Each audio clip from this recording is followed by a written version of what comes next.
देखिए, इम्प्लांट एक स्क्रू होता है, टाइटेनियम का स्क्रू होता है, जिसे हम दांत अगर हमारा बिल्कुल खराब हो चुका है, ठीक है, उसमें बचने की कोई गुंजाइश नहीं है, तो उस दांत को हम निकाल देते हैं और उसी दांत को निकालने के बाद उसी गड्ढे में, उसी सॉकेट में हम लोग वो इम्प्लांट प्लेस कर देते हैं।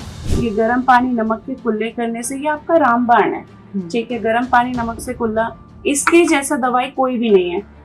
तो आपको ये करना ही करना है। अगर आपको लगना है कि हाँ मेरे को एस्थेटिकली थोड़ा अच्छा दिखना है, तो आप पॉलिशिंग की तरफ जा सकते हो, ये ब्लीचिंग भी होता है, वो भी जा सकते हो। बट स्केलिंग तो आपका यूजफुल ट्रीटमेंट है, जो हर किसी को कराना ही चाहिए 6 महीने पे। नमस्कार दर्शकों, मैं जय शर्मा। स्वागत है आपका एसपीएन न्यूज में। और आज हमारे बीच मौजूद है हमारे मुख्य अतिथि डेंटिस्ट डॉक्टर श्वेता झा। सबसे पहले तो मैम मैं आपका धन्यवाद करना चाहूंगी कि आपने अपना कीमती समय में दिया। मैं चाहूंगी कि आप हमारे दर्शकों को अपने बारे में बताएं। थैंक यू सो मच दिया, मुझे इस प्लेटफॉर्म पे इनवाइट करने के लिए और एक ऐसा माध्यम देने के लिए जिससे मैं दांतों से संबंधित सारी समस्याओं को लोगों को बता पाऊँ। मैम, आजकल दांतों से जुड़ी काफी सारी समस्याएं हैं जिनके बारे में शायद लोगों को नहीं भी पता है। और कितने लोगों को ऐसा लगता है कि ठीक है, हम घर की कुछ मतलब होम रेमेडीज कर लेंगे तो हमारे दांत ठीक है। जैसे नॉर्मली अगर हम दांतों की दर्द की बात करें, ये एक ऐसा दर्द है जो मतलब बहुत ज्यादा ही होता है, और जब लोगों को लगता है कि बहुत ज्यादा हो गया तभी वो डॉक्टर्स के पास जाते हैं, जी है ना। तो जी। मतलब ऐसा कोई होता है कि वो इस दर्द को बर्दाश्त करने से पहले ही उसे प्रिवेंट कर लें, कि अपना रेगुलर चेकअप करा लें, या ऐसी कोई बीमारी, ऐसी कोई टेक्निक हो कि वो उनको पहले ही पता लग जाए। जी, जैसा कि आपने होम रेमेडीज की बात करी, तो अक्सर लोग क्या करते हैं, क्लोव ऑयल आता है, उसे जहाँ पे दर्द होता है उस एरिया में लगा लेते हैं और वो कुछ देर के लिए नम कर देता है, जिससे लोगों को लगता है मेरा दर्द तो ठीक हो गया। बट ऐसा नहीं होता है। वो कीड़ा, वो सोर्स ऑफ इन्फेक्शन वहीं के वहीं है। तो आपको डेंटिस्ट के पास तो जाना ही पड़ेगा। आज आपका ठीक है, नम हो गया है तो आपको लग रहा है ठीक है, बट कल फिर से यही दर्द होगा, तब आप क्या करेंगे? इसीलिए बेटर है कि हर 6 महीने में एक बार डेंटिस्ट के पास जाके चेकअप करा लें। अगर कोई कीड़ा, कोई बीमारी हो रही होगी तो आपको पहले ही पता चल जाएगा और उसका इलाज शुरू हो चुका होगा। इसके अलावा मैम, जैसे आजकल ये बच्चों के लिए है, बच्चों जैसे पहले एक मिथ होता था कि शुगरी फूड खाने से या चॉकलेट खाने से ही दांतों में कीड़े लगते हैं या कैविटी वगैरह के चांसेस बढ़ते हैं। तो ये मिथ है या रियलिटी है, मतलब सच में ऐसा होता है? देखिए, शुगरी फूड एक रीजन हो भी सकता है कि हाँ कैविटी हो रही है, बट जो बच्चे होते हैं खा तो लेते हैं लेकिन ब्रश नहीं करते, स्पेशली रात को तो ब्रश करना भूल ही जाते हैं। तो बच्चों को क्या, बड़ों को भी 2 टाइम ब्रश जरूर करना चाहिए और अपने ये डेली रूटीन में बांध लीजिए कि हमें सोने से पहले ब्रश करना ही करना है।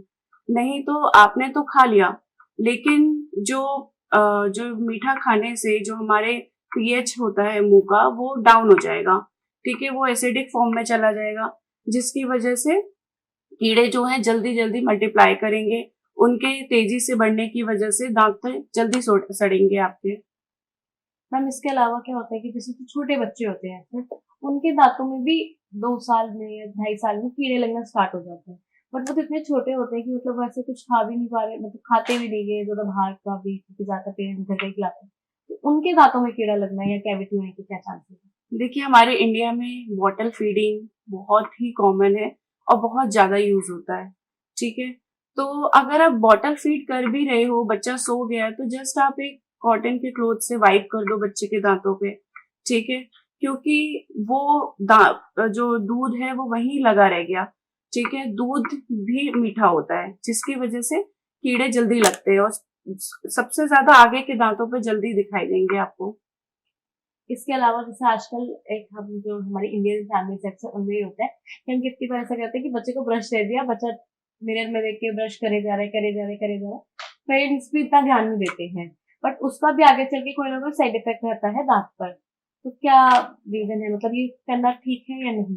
देखिए, थोड़ा तो आपको ध्यान रखना पड़ेगा। हाँ, बच्चा थोड़ी देर खेल रहा है, 5 मिनट 7 मिनट ठीक है, लेकिन अगर बच्चा स्पिट कर सकता है, थूक सकता है, तो उसको टूथपेस्ट आप लगा के दो। अगर बच्चा छोटा है, 2 साल का 3 साल का है, तो आपको उसको बिना टूथपेस्ट के ही उसको ब्रश दो, या फिर अगर आप टूथपेस्ट लगा भी रहे हो तो एक मटर के दाने जितना टूथपेस्ट लगाइए और आप खुद ही ब्रश कराइए। उसके बाद आप बच्चे को भले ही दे सकते हो कि आप खुद से ब्रश करो। इसके अलावा जैसे मैम आजकल माउथ वॉश का भी बहुत हो गया है। लोगों ने माउथ वॉश को भी अपनी हैबिट में इन्वॉल्व कर लिया है कि लोगों को लगता है डेली माउथ वॉश करने से ही हमारे जो गम्स हैं या टीथ हैं वो सही रहेंगे या स्मेल वगैरह नहीं आएगी। तो उसका भी कोई साइड इफेक्ट रहता है? बिल्कुल है, अगर आप ओकेजनली यूज कर रहे हो कोई भी माउथ वॉश तो आप इट्स गुड, लेकिन अगर आप डेली बेसिस पे कर रहे हो तो ये कहीं ना कहीं आपके टेस्ट बड्स को हार्म करता है, आपके टूथ में अननेसेसरी का स्टेन क्रिएट कर देता है, जो कि अच्छा नहीं है। तो अगर आपको माउथ वॉश करना ही है तो आप गर्म पानी लीजिए, गुनगुना पानी में पिंच ऑफ सॉल्ट ऐड करके गार्गल करिए। स्पेशली जब आप कुछ भी मील लेते हो उसके बाद आपको ये करना जरूरी है, क्योंकि आप तो ये कहते हो कि चलो हमने ब्रश कर लिया फिर भी कीड़े क्यों लग गए, लेकिन ब्रश जो है वो आपका सिर्फ 60% ही सफाई करता है, बाकी के 40% आपको ये गर्म पानी नमक के कुल्ले करने से, ये आपका रामबाण है। ठीक है, गर्म पानी नमक से कुल्ला, इसके जैसा दवाई कोई भी नहीं है, तो आपको ये करना ही करना है। और एक यूनिफ्लॉस आता है, अब तो हैंडल के साथ आने लगे हैं, उसमें आपका एक थ्रेड लगा होता है, आराम से उसको पकड़ा, फंसाया दो दांत के बीच में, सफाई करा। इसके साथ ही मैम जैसे आजकल ब्रेसेस वगैरह का भी बहुत टाइम हो गया है। हम नॉर्मली अपने सोशल मीडिया वगैरह पे भी देखते रहते हैं, काफी सारे एडवर्टाइजमेंट वगैरह भी हम पढ़ते हैं। तो ब्रेसेस में और जो अलाइनर्स वगैरह है उनमें डिफरेंस क्या था? क्योंकि अलाइनर्स का भी बहुत टाइम है, आजकल यंग यूथ बेसिकली अलाइनर्स की तरफ ही ज्यादा भाग रहे हैं, तो क्या डिफरेंस है दोनों में? देखिए, अलाइनर्स का रिजल्ट मैं ये नहीं कहूंगी कि खराब है, अलाइनर्स का रिजल्ट बहुत अच्छा है। ठीक है, वो अच्छे एक्सपेंसिव भी होते हैं, तो अगर पेशेंट कर सकते हैं अफोर्ड तो क्यों नहीं आप अलाइनर्स में भी जा सकते हो, लेकिन जो पेशेंट नहीं कर सकते अफोर्ड वो ब्रेसेस ही लगवाएं। अगर आपको दिखने की समस्या है कि बहुत बेकार दिखते हैं तो ब्रेसेस में भी दो तरीके के ब्रेसेस आते हैं, एक मेटल आता है, एक सिरेमिक आता है। आप सिरेमिक लगवाइए, वो कम दिखेंगे आपके, ठीक है, ना के बराबर दिखेंगे, कोई आपके एकदम पास आएगा तभी आपके वो दिख सकते हैं, नहीं तो वो भी नहीं दिखते। और अगर बजट है तो आप बिल्कुल अलाइनर्स ही लगवाइए। इसके अलावा मैम इम्प्लांट, ये वर्ड भी बहुत सुनने में आता है, तो इम्प्लांट क्या है? देखिए, इम्प्लांट एक स्क्रू होता है, टाइटेनियम का स्क्रू होता है, जिसे हम दांत अगर हमारा बिल्कुल खराब हो चुका है, ठीक है, उसमें बचने की कोई गुंजाइश नहीं है, तो उस दांत को हम निकाल देते हैं और उसी दांत निकालने के बाद उसी गड्ढे में, उसी सॉकेट में हम लोग वो इम्प्लांट प्लेस कर देते हैं, जिसके कम से कम 4 महीने बाद जाके हम उसके ऊपर दांत लगाते हैं। वो हम ऐसा इसलिए करते हैं क्योंकि जो हमारे उसके आसपास की हड्डी है वो उस इम्प्लांट को इतना टाइट पकड़ ले कि कभी भी वो फ्यूचर में जाके हिले नहीं।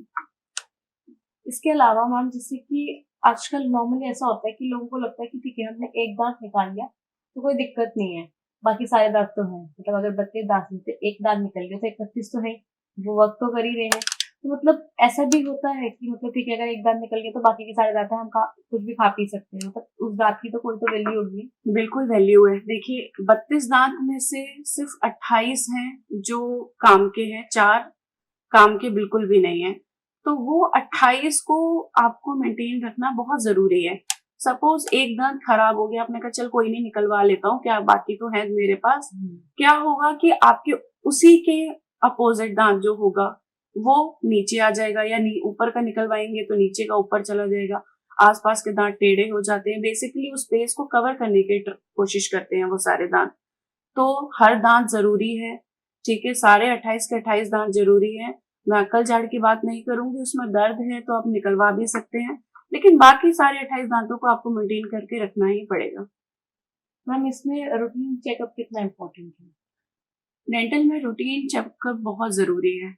अगर आप हर 6 महीने पे एक चेकअप करा लेते हैं तो उससे क्या होगा कि कोई भी आपको कीड़ा लग रहा है तो या फिर डेंटिस्ट आपको पहले ही बता देगा। प्लस हर 6 महीने में हम लोग बोलते हैं कि दांतों की एक सफाई कराइए, जो बहुत जरूरी है। 15 साल के बाद ये सफाई करवाना बहुत जरूरी हो जाती है, क्योंकि आप जो खाना खाते हो वो जाके उस मसूड़ों में फंसता रहता है। ठीक है, खाना जो होता है डे बाय डे हार्ड हो जाता है। हार्ड होने की वजह से जब आप सफाई करवाते हो तो आपको लगता है कि हमने दांत हिला दिए, ऐसा नहीं होता है, हम सिर्फ खाना निकालते हैं। ठीक है, वो क्योंकि मसूड़ा आपका नीचे चला जाता है तो आपको लगता है कि खाली खाली हो गया, दांत हिल चुके हैं। ऐसा कुछ नहीं होता। अगर गंदगी वहां आती रहेगी तो मसूड़ा नीचे जाता ही रहेगा। तो इट्स बेटर कि आप हर 6 महीने पे एक सफाई करवाइए। मैम जैसे आजकल जो यंग यूथ है बेसिकली वो तो स्केलिंग वगैरह करवाएंगे, जी। तो स्केलिंग और पॉलिशिंग दोनों में क्या अंतर है? कुछ लोगों को ऐसा लगता है ना कि पॉलिशिंग और स्केलिंग दोनों एक है, काफी सारे लोग हैं जिन्हें ऐसा लगता है। It's your choice. अगर आपको पॉलिशिंग नहीं करानी है तो भी कोई मैंडेटरी नहीं है कि आपको स्केलिंग के बाद पॉलिशिंग करानी है। पॉलिशिंग जस्ट एक पेस्ट है जिसको हम अप्लाई करते हैं, और उसका एक अलग बर आता है, ब्रश आता है, जिससे हम उसको एक पॉलिशिंग सरफेस क्लीन ज्यादा होता है, थोड़ा ब्राइट दिखता है। और ऐसा कुछ नहीं है। बाकी इम्पोर्टेंट आपका स्केलिंग है। ठीक है। अगर आपको लगना है कि हाँ मेरे को एस्थेटिकली थोड़ा अच्छा दिखना है तो आप पॉलिशिंग की तरफ जा सकते हो। ये ब्लीचिंग भी होता है, वो भी जा सकते हो। बट स्केलिंग तो आपका यूजफुल ट्रीटमेंट है जो हर किसी को कराना ही चाहिए 6 महीने पे।